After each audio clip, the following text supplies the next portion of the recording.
Just today, the President opened the ANC's Lekgotla by saying that the GNU exists to implement the NDR, the National Democratic Revolution. The ANC has lost interest in honouring its side of our relationship. President Ramaphosa was quoted as saying that although the ANC failed to secure 50% plus one in the elections, the ANC is still in charge. 7 months ago, South Africans were imbued with a sense of great hope and optimism when the African National Congress and the Democratic Alliance came to an agreement and signed a statement of intent to herald a new era of government in South Africa, a government based on coalition, a government based on power sharing. The statement of intent was the document and the basis upon which we gave our support to President Cyril Ramaphosa and voted him into office as the President of the Republic of South Africa on the 14th of June 2024. It was also the basis upon which we entered government in order to keep out the destructive policies of the MK Party and the economic freedom fighters, and to contribute to building a better South Africa, a better future, and a better life for all South Africans. This came about after the voters and the people of the Republic of South Africa voiced their dismay with the ANC over their chronic service delivery failures, over the corruption, and over the missteps in government. In doing so, the voters of South Africa deprived the ANC of a majority for the first time in 30 years. Through their votes, the people of South Africa indicated that they wanted parties to work together to build a better South Africa. And I think this point is one which is absolutely worth emphasizing. That this is not a project of politicians. It is an expression of the will of the people of South Africa, who clearly said that they wanted parties to work together in a mutually respectful way to build South Africa and to ensure their interests were advanced. I'm proud to say that the DA continues to uphold our side of the bargain of that statement of intent. Portfolios that are under the control of DA ministers have done more to deliver progress in those ministries in the last 7 months than we've seen the ANC achieve in the last 30 years. Every single day, DA ministers, DA deputy ministers, presiding officers in Parliament, House chairpersons in the NCOP and committee chairs get out of bed more determined than ever before to build a more inclusive, prosperous and free South Africa. That is why we are in government, and that is what we are delivering.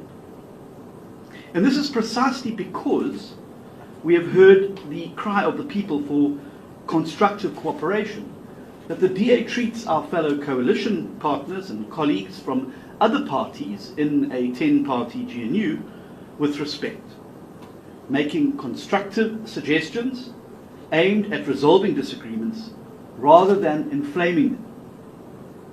As a result of all of this, the green shoots have started appearing in our economy and in the employment statistics. The rand has strengthened, and international analysts have hailed the formation of the GNU as South Africa's most significant moment since 1994.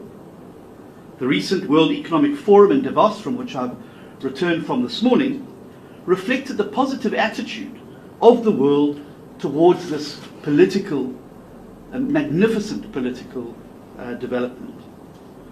Every day since June 14 last year, the Democratic Alliance has made a concerted effort to ensure the success of the GNU. We have negotiated, we've compromised where needed, because as veterans of coalition politics, we know that no matter how large you are in a coalition, you don't always get your own way. You don't have 50% of the vote, which means that you cannot get everything that you want.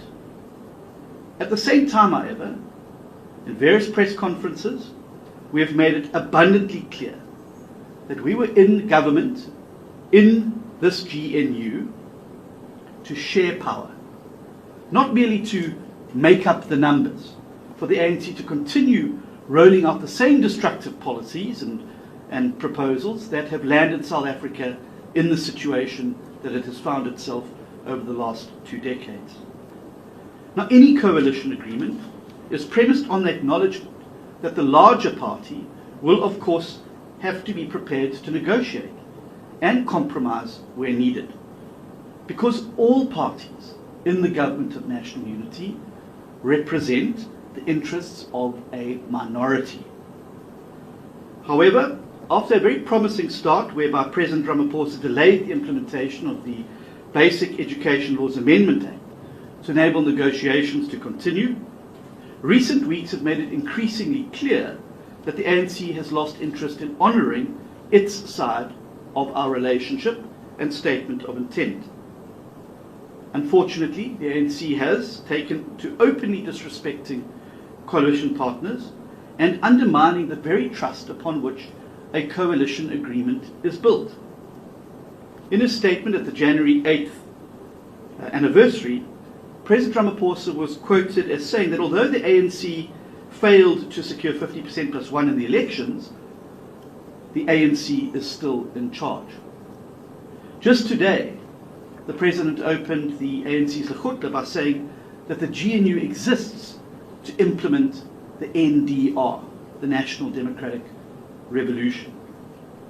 Now, not only is a statement like this incorrect, it is immature, but it also does not accord to the letter and spirit of the statement of intent.